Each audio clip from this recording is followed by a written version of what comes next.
In the name of Allah, the Beneficent, the Merciful, hello everybody, how are you doing? We're doing great by the mercy and grace of Almighty Allah. My name's NA Saqib. I'm your Usman IELTS trainer. Additionally, been also teaching the students of spoken English for the last 20 years at the platform of Genius Institute, Lahore.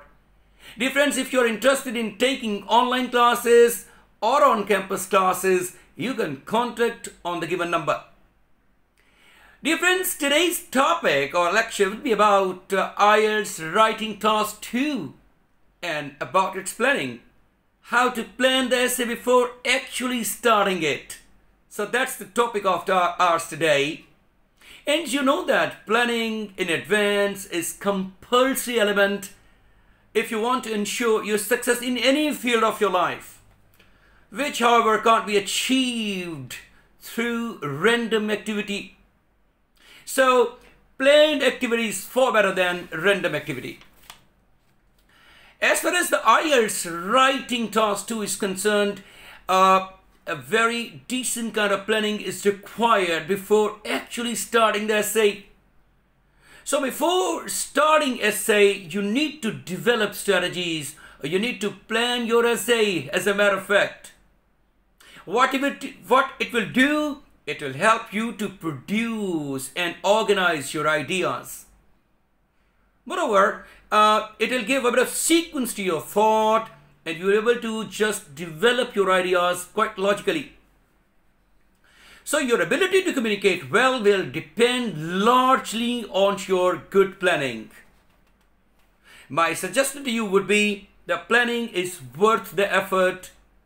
Don't waste this opportunity or this time. And it is extremely essential if you want to produce a good, effective essay. It will also be kind of a roadmap. Planning basically provides you a roadmap to writing an effective essay. So if you want to write down an effective essay, the planning will be your roadmap. And planning also reflects on developing your ideas, and you will be able to just think about what to write and how to write it before you actually start writing. I don't say that give too much of your time, your precious time, really, to planning, but it's not going to waste your time. So it's worth the effort, as I told you early on. So time for planning is not time to waste.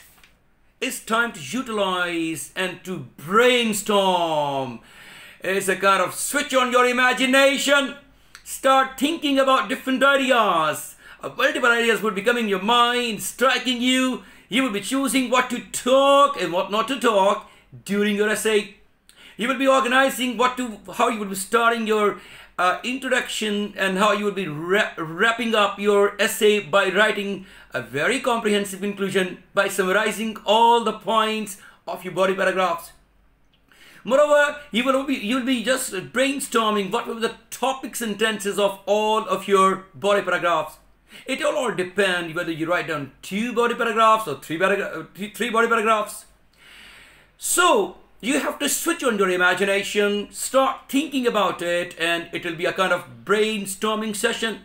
It is extremely important part before you start actually writing your essay.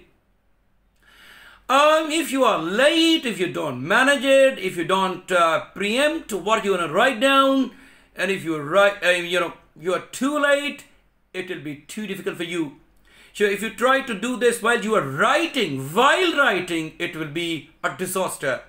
You may have your ideas haphazard, or there may not be a proper and effective sequence in your essay. So it's always a good idea to spend 5 minutes, not more than that, planning your essay. These 5 minutes will really help you a lot in writing your essay or giving you a stimulus for writing your essay rather. And you have to select during your planning what side you have to select, what side of the argument, what side of the opinion you are going to select. So this is really important, and you have to plan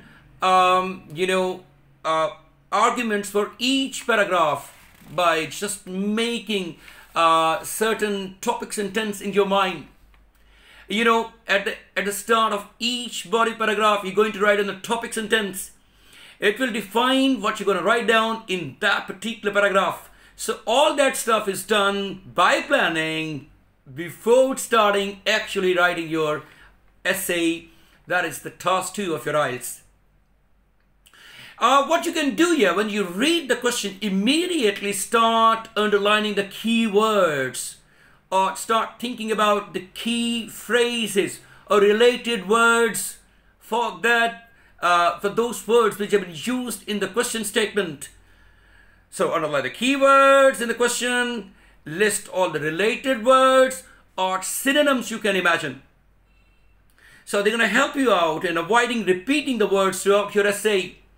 Your repetition is not permitted or not allowed, or it's not recommended. It will cause a bad impression. So if you want to avoid the repetition, you have to just start learning about synonymous words or similar words.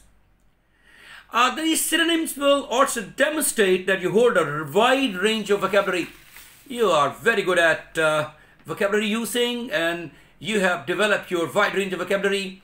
It will give this impression if you're using this different synonyms.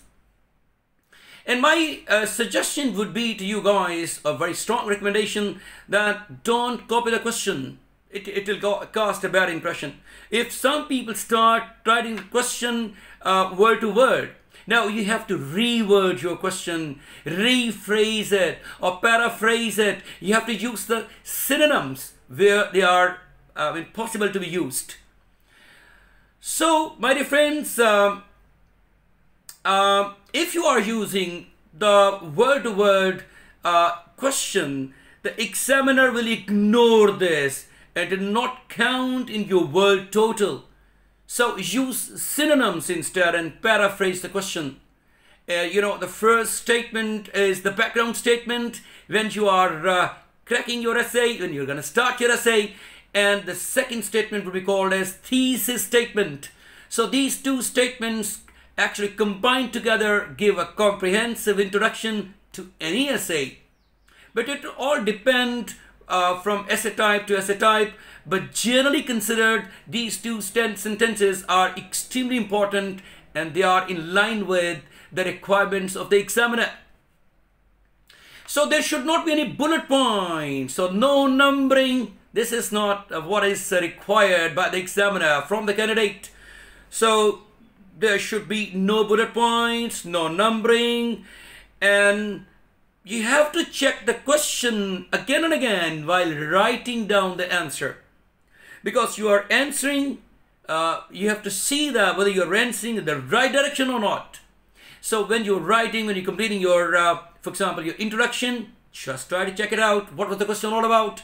When you are writing down your body paragraph, you have to see the question again and again in order to come to know whether you are going in the right direction or not.